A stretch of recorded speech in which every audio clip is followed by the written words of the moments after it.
Today, I'm here to tell you a story about a woman I met about 3.5 years ago. Well, now it's getting a little bit past that. In November of 2011, I decided it was a good idea to get out of my life and see about getting a new one. It's the main reason why I'm in LA now, because I decided to take a journey. At the time, I wasn't exactly in the best place mentally, financially, what have you, physically. I think I'm in worse physical shape now than I was then, though. But on my road around the United States, I took Greyhound, and at the time they had a bus pass. It's just like any other bus pass you would expect to use. You could get on and off at whatever city that you wanted to. And with this bus pass, like I said, you could get on and off and stop in whatever city that you wanted to as long as Greyhound took you there. And my first trip on a Greyhound of any discernible distance was 12 hours from Dallas to El Paso, Texas. I got off and I didn't want to get back on for a while. So I stayed in a hotel for like 2 nights, I think. Took care of some stuff. Now I did this right before Thanksgiving. I arrived in El Paso like 2 days before Thanksgiving. And I had to go do a little bit of shopping because there was a Walmart in town. It's about halfway across town, I would say, and it took about an hour and a half to get there on the bus because, yeah. So anyway, leaving El Paso, I went to Albuquerque, and I stayed in Albuquerque for a couple of nights as well. I went up to, I can't remember the name of the peak, but there's a gondola that can take you up to this mountain peak, and you can look out there. Now, I'd recommend that if you're going to go there, go during the day, or at the very least, like when the sun's setting, so you get a really good visual. But I went at night. It was cold. I think it was like 18 up at the top, and I was always waiting to go back down. Iron Man was playing on the TV, and I was a little conflicted. Do I go or do I stay? Do I stay and watch Iron Man, this movie that I fucking love, or do I leave? Well, leaving was the best idea. And I had to take a taxi around town, and I think it ended up costing me like $60 total there and back. It was a nightmare. I didn't have the money at the time. I didn't have any money on hand. I just kept using my card, and the cabbie, for whatever reason, only wanted to use cash, and I was dumb when it came to that. I look back on it now, and I'm like, yeah, you're allowed to use credit cards. So don't let cabbies trick you into money. I'm pretty sure that in order to operate a cab, they have to be able to accept credit and debit cards, because not that many people carry cash with them these days. I think 90% of transactions are done digitally. So, so far, it's been an uneventful trip around the United States.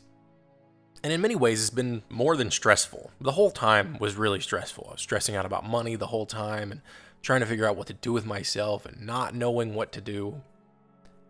And I get to the Albuquerque bus station. I think it was kind of a union station where it's buses and trains and the like. And at one point, this woman catches my eye. Tall, slender, blonde. It's pretty. And I had no idea how to approach her, so I didn't. I wanted to, but I didn't. So I kind of glanced back at her every now and then, just wondering like what's going on with her and,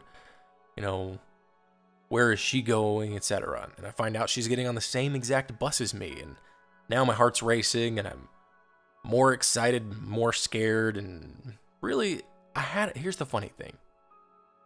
I know this now when I look back on it. I had a chance to sit next to her because I believe she was sitting by herself when I got on the bus. But I didn't. Because again, too scared, too insecure. Even now, it'd be a hard time for me to do something like that, even though I'm way better off now than I was then. And so I just kind of went back and I did my thing. I sat back in the back a little bit further, usually around the middle. That's where I would usually sit in the bus, somewhere in the middle.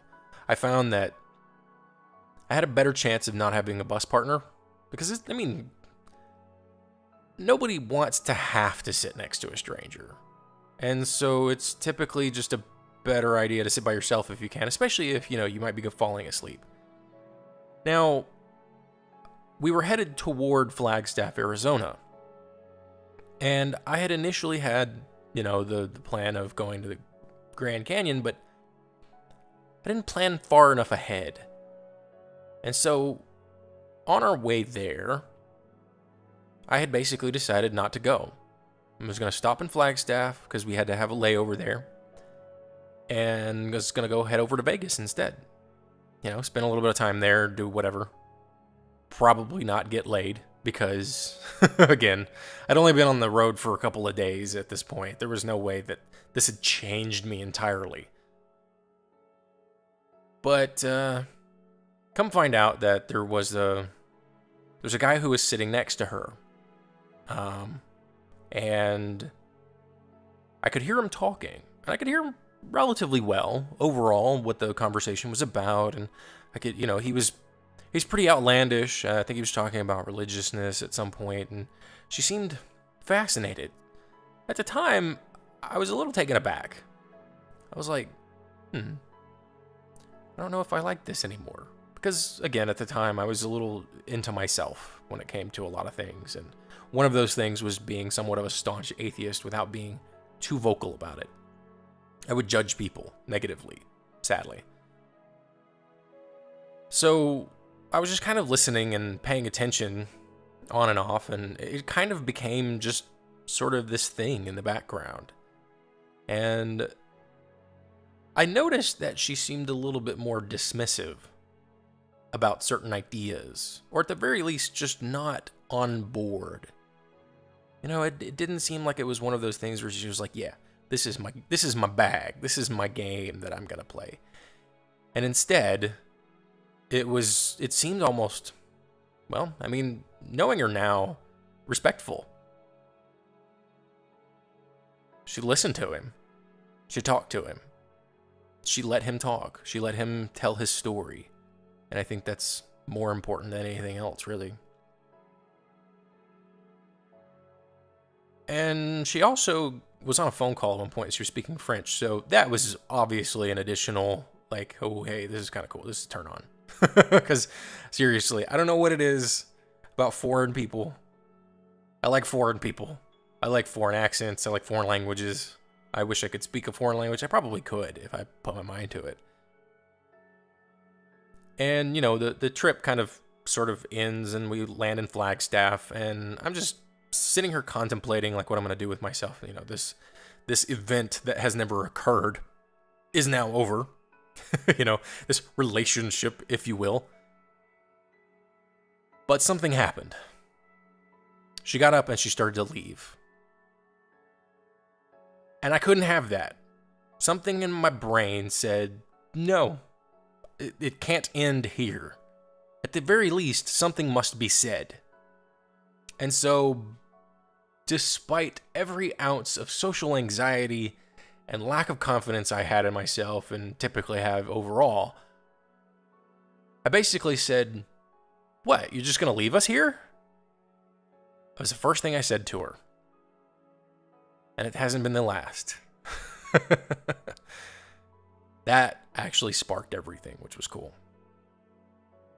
And I guess maybe she was flabbergasted or what have you, but she basically said, well, I'm going to a hostel. And, I'm going to the Grand Canyon tomorrow, and we started talking. And again, I don't remember exactly everything she said in that first interaction. I can only recall the fact that I took that bold step, and it worked out. But then subsequent events were also amazing. We got to talking a little bit in the Greyhound station. By the way, this thing is like a shoebox. It's tiny. It is super tiny. And we're just sitting there, and I'm learning all about everything that she's trying to accomplish. She's got the bus pass as well, and she's been traveling across the U.S., and she's got this massive book. And you know what? I'm almost certain that I still have it in my phone. I know I have that information somewhere, because I took my phone out and I typed it in. Now, what is it? I have to look at it through my phone as I'm doing right now, because I just don't remember. I had every intent to, like, go and, I was writing all this stuff down. I was going to bullet point it and everything. That's not me. And I wouldn't think that she would want to hear a story that was not the way that I would tell it. So, yeah, I mean, it's just not what it is. It's not how that's going to happen. I gotta go off the cuff. Because that's how I do it. So, she's looking through this book, and I can't find it. Fuck. Maybe I've already deleted it. Which is unfortunate. That's a bummer. Ian Fleming books, Defending Your Life. Oh well. You know what? If I find it, I'll put it in the description of this recording. So, we're going through this book, and she's telling me all these places that she wants to go to, and it's got really good information in it. But at one point, she's like, look, I gotta go. And I gotta go to this hostel, I gotta get ready, blah, blah, blah, and I think she invited me. I'm not sure. This part I'm really fuzzy on. I don't really remember. I could ask her. But it's not... This is my side of the story, I guess. I'm trying to tell. And having that ambiguity, I think, helps. Maybe being a little fourth wall breaking is probably not helping either. It doesn't matter. Nevertheless, we end up going to the hostel together. We're walking there. She knows where it's at, like, at least location-wise. I don't know specific. I don't think she actually knows. But it's starting to seem sketchy. Because, we're in this area that's unfamiliar, and she's talking about, oh yeah, I gotta get the key out of the truck. It's in an envelope, and I'm like, wait, where? Now, like, I'm going back to the movie Hostel in my mind. There's this attractive foreign lady who's taking me to a hostel. It's got weird, sketchy events going on that's leading towards it. What's going on? But she's comforting me in the whole process. She's telling me it's okay. She's telling me, and it's not like one of those, oh, it'll be fine. It's cool. Don't worry about it. It felt amazing having somebody who was able to calm me down, to make me feel better about what I was doing, especially because it was something so different, something out of my comfort zone. I think that's why we look for people in life, is to help us through the uncomfortable moments in life. And, the whole time she's basically just reassuring me, yeah, it'll be fine, it's no big deal. And turned out it was. We get in there, she finds the key in the truck. It's this old place, it's sort of renovated, and, into basically a hotel. And nobody's up. The whole place is quiet. I haven't made a reservation. I'm still nervous. I'm still freaking out. Like, mostly internally at this point, but I'm sure some of it's emerged. And again, still comforting. We're just talking, and I just kind of forget about it. I don't know where I'm going to sleep, but apparently I'm going to end up sleeping in the one room with the one bed that's available. And we're talking about all the different things that we want to do. And, I started to realize, man, this is a great woman. She's got all of these wonderful traits. Again, she's beautiful. And she was able to let me just sort of enjoy the experience. And we were talking about, like what would happen if we had all sorts of money, how many places, I was like, I'd like to own, maybe a place here or there, like maybe Miami or Los Angeles, what have you. And I think she mentioned something like one in Los Angeles, one in New York, one in, I think, Miami, maybe. Somewhere overseas too, probably in Paris, because that's where she lives. And we even agreed on the idea that we didn't want furniture because we didn't want to have those constraints, really. Because furniture it's an excessive piece of equipment if you don't need it. Who needs a couch in a house that you're not going to live in? You know, maybe you need a couch and a table, you know, just in case you're there for a little while and you got friends in town. That's fine, I guess, but minimal possessions. You don't need to have all the craziness that is typical when it comes to a house. Who needs to have a massive house? You know, a little living room, place to put your stuff, bedroom, place to sleep when you're there. Spend some time out and about while you're there, though. Being something of a homebody, it's a nicer idea. And I don't know if I'm totally a homebody or if that's just kind of how I've adapted to things.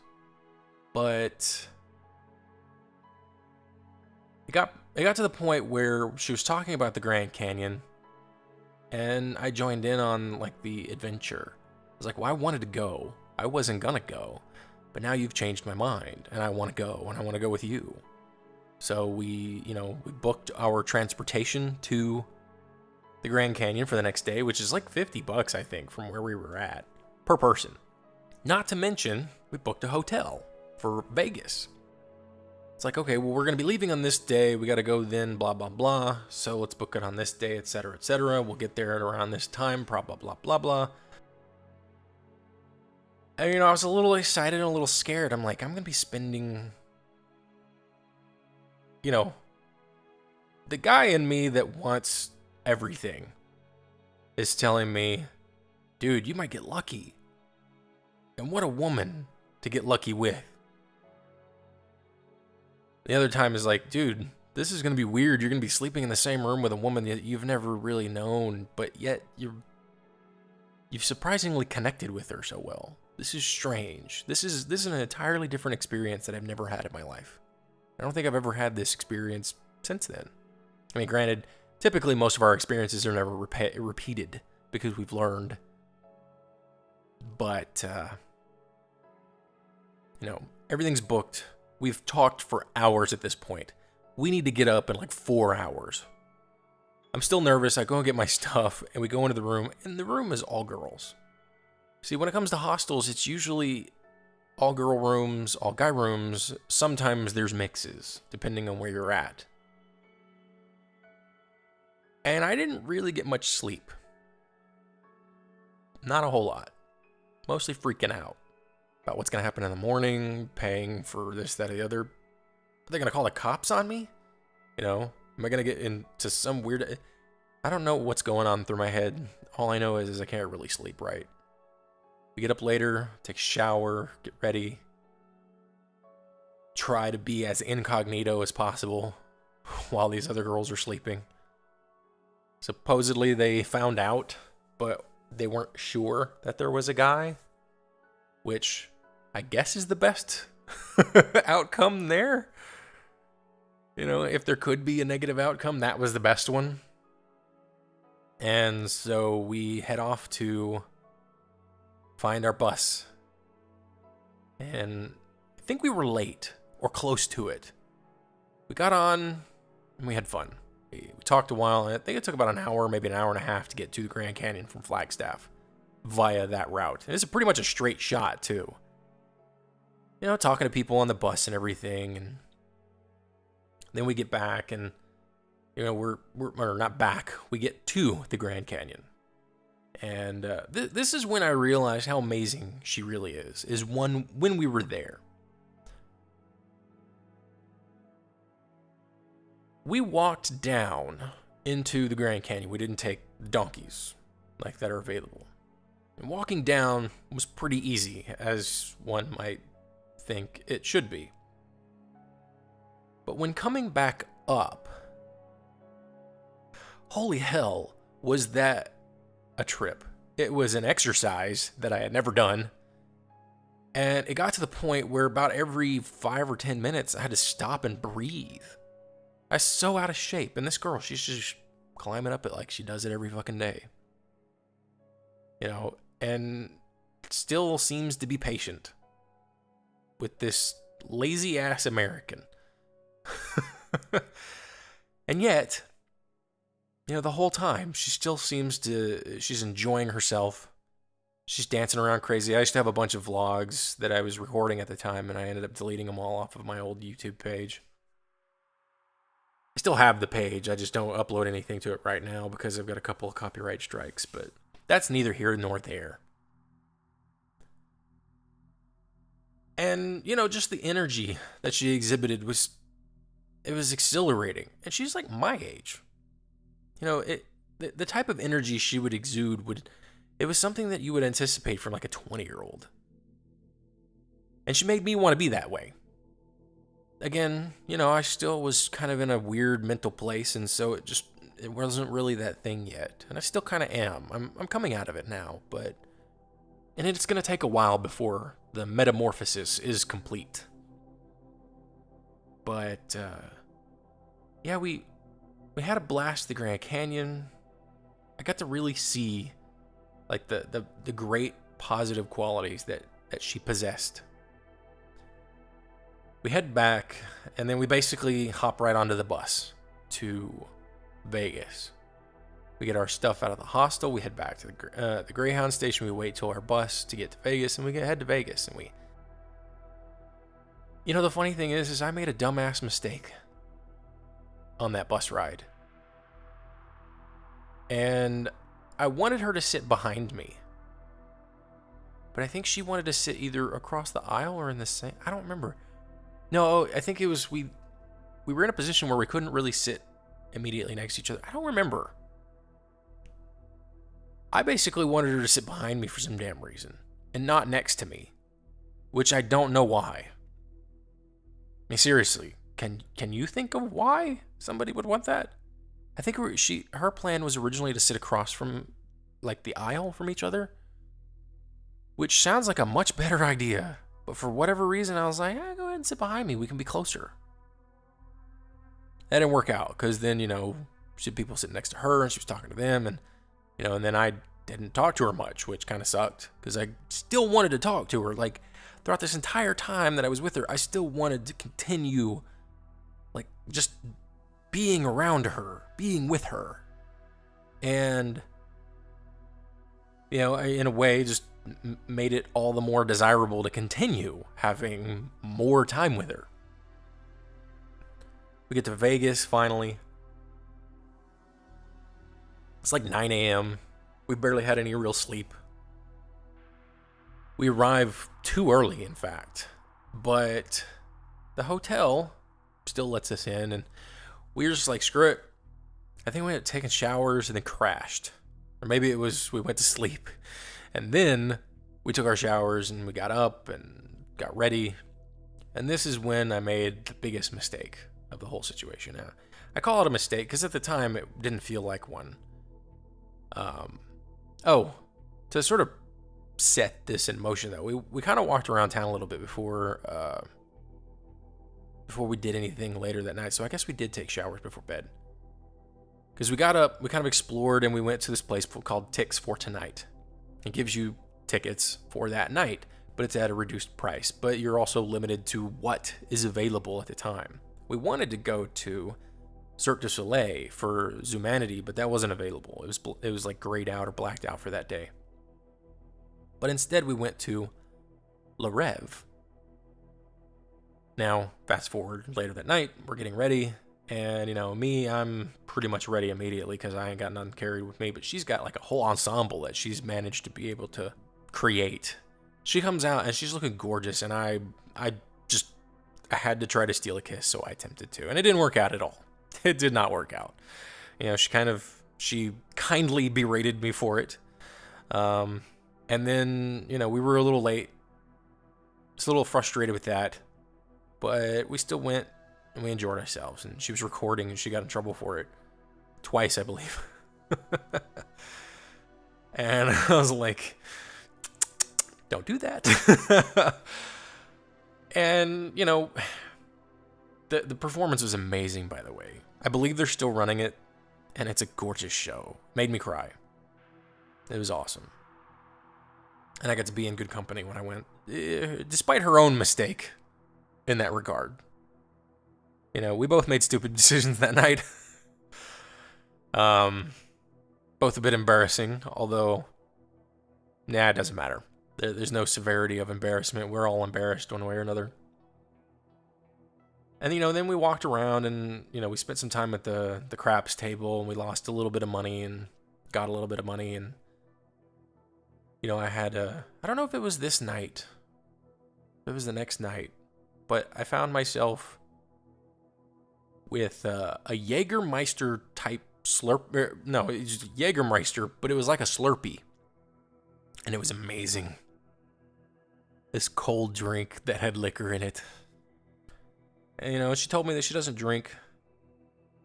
Apparently, she says she gets addicted to it, which that's unfortunate. But, we all have our vices. And it's important that we understand what they are, and if it's detrimental to us, that we don't indulge. That's why I don't play World of Warcraft or any other game like it, because it's just not beneficial to me. The interesting thing that I realized about this entire interaction while we were in Vegas, because I was able to start asking her very candid questions. She mentioned that she had a boyfriend back in France, but she'd been hooking up with guys in the US. And I thought, well, why? Why are you doing that? And, looking back on it, I mean, it's a valid question, but at the same time, different cultures and people respond differently to things. You can still be committed to somebody and still maintain, sexual activity outside of that relationship. It just depends on if the relationship accepts it. But at the time, I don't recall her saying that was the situation. I think she felt guilty about it. And I asked her about it. I asked her about plenty of other things too, like sexual stuff, the difference between how one... You know what? I'm going to get a little sexually graphic here for a second. The difference between swallowing and taking a facial. We talked about that. And apparently, it seems as though the more taboo thing to do, at least from what I recall, is that swallowing was the more taboo thing, and that you were more inclined to be able to give a girl a facial. And I found that fascinating, actually. It gave me insight into a different mindset when it came to sexuality. Also that happens to coincide with people's fetishes and or, turn-ons, whatever you want to actually call it. So it's like, hey, that's useful information, right?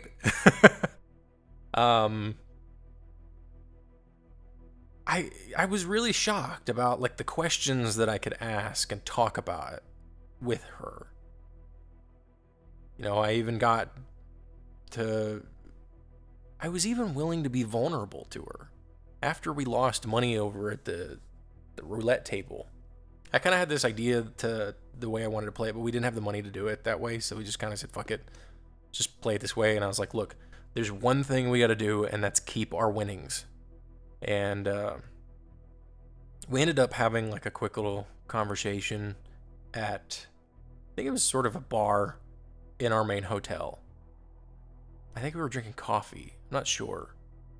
They've just been water for all I remember. And I don't know what it was. Specifically, I can't remember what it is we talked about. But it was something along the lines of how I felt down about myself. And she told me something that I'll never forget. Now, the words specifically I don't know, but it's the idea. And I do remember one thing she mentioned. She said that I was a nice guy. That I was pleasant to be around. That when we were at the Ticks for Tonight booth, place, whatever, I was engaging, and, the guy who was standing there who was, I was talking to him, even though I didn't know him. And that I'm, a friendly person and positive energy. And these are things that I still try to perpetuate on a regular basis with myself. But it's nice hearing that stuff. Just earlier today, I recorded a thank you to some people who said some really nice things to me on Reddit. about my voice and how apparently it's a wonderful thing to listen to. That's not something that you hear every day. If you're not hearing it every day, that is.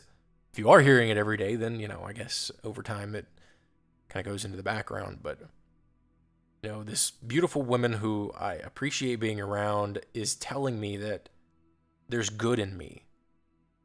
And to this day, she still tells me this stuff. We don't talk very often. We can only talk on Facebook because she lives in France and works in Amsterdam. And, it's nice to have experiences. It's nice to have experiences. That's not what I'm trying to say at all. It's nice to listen to her. Now, obviously, when she says nice things to me, because of course we all want to hear that, especially because I don't have that positive mind about myself. So it's even better hearing it from somebody like that. And, that's one of the main things that I really appreciate her. Why I appreciate her. Because for whatever reason, she didn't have to say these things to me. She didn't have to try to make me feel better. But she did. And to this day, she still says some of the nicest shit to me that anybody has ever said. Which is probably why I'm still attracted to her. It's like whenever she clicks the like button on my Facebook pages, I kind of, this is all a social awkward penguin thing, but, I think about it. It makes me feel good, though. Like, to know that even though clicking a like button is really no effort, to me it feels like, at the very least, I made her feel good about something. And that's something that I would want to strive to do for people. For anybody. For her, definitely. What is it? About a month or so ago, we were having a conversation. She's told me that, I'm one of her favorite people in the world. She works internationally. She's been, I don't know how many places around the world. I've only been in America. That's a pretty damn big compliment. To come from somebody who's foreign to tell me that I'm one of her favorite people in the world. That's amazing. I don't know how to think about that, really.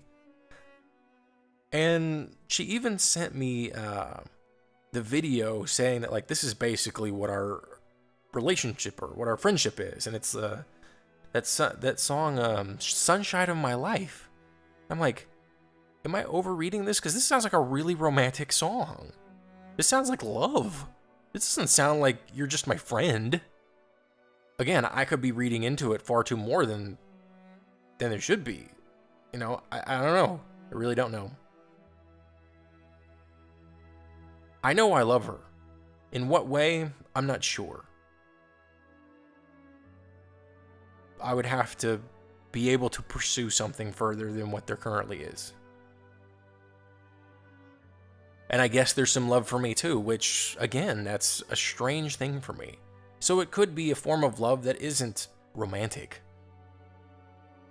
Which isn't something I've really experienced, so that's why it may be confusing to me. Because love exists in many forms, and one doesn't have to be romantically in love with somebody to love someone.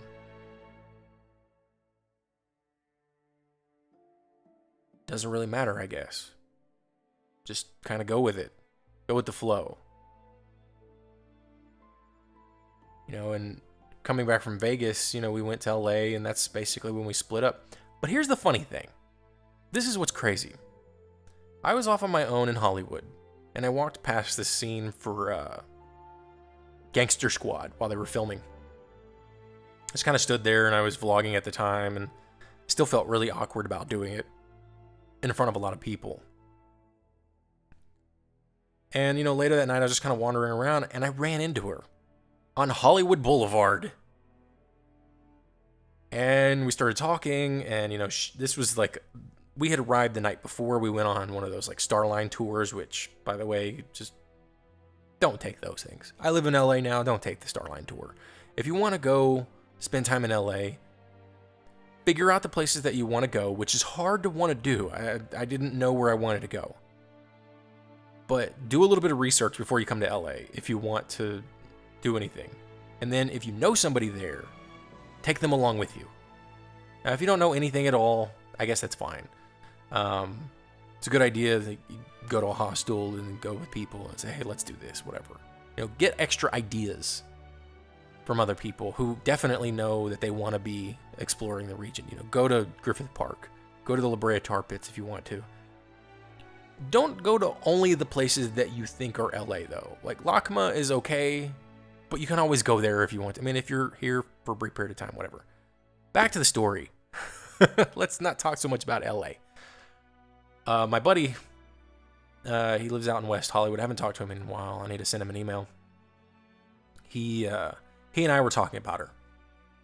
Because he'd met her for a brief moment, and he was French, and somehow I've said that made them more close to each other than she was close to me, or so. I don't know. I don't know what was going on in my brain at the time. And he's like, look, if she's going to hook up with other people, but not you, but still tell you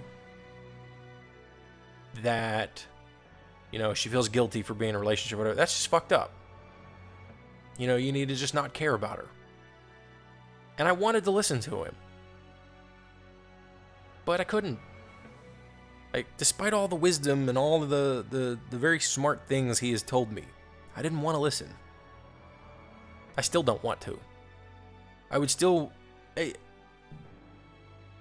I may be attracted to her for the rest of my life. It's a very possible reality. Which may be skewing everything that I think about her.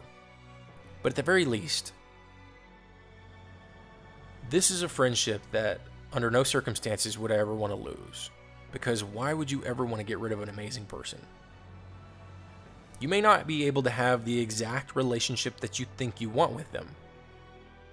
And this isn't, one of those let's be friends because hopefully one day. No, none of that bullshit. She's got a relationship. She's been in that relationship for a long time. It's not my place to hope it to end or something along those lines. That's selfish. Rather, I would rather her be happy. And if I can still interact with her and be happy, then I'll do that. In whatever form it comes. Because there are too few people in my life that I value. And why would I want to get rid of somebody else because of my own selfishness? She's a wonderful woman. She says some of the greatest things, and I just don't know how to talk to her sometimes. I don't know what to say. There's times where I'm just sitting there looking at Facebook thinking, I should type something, and I don't know what to type. It's just, I guess you go with the flow, right?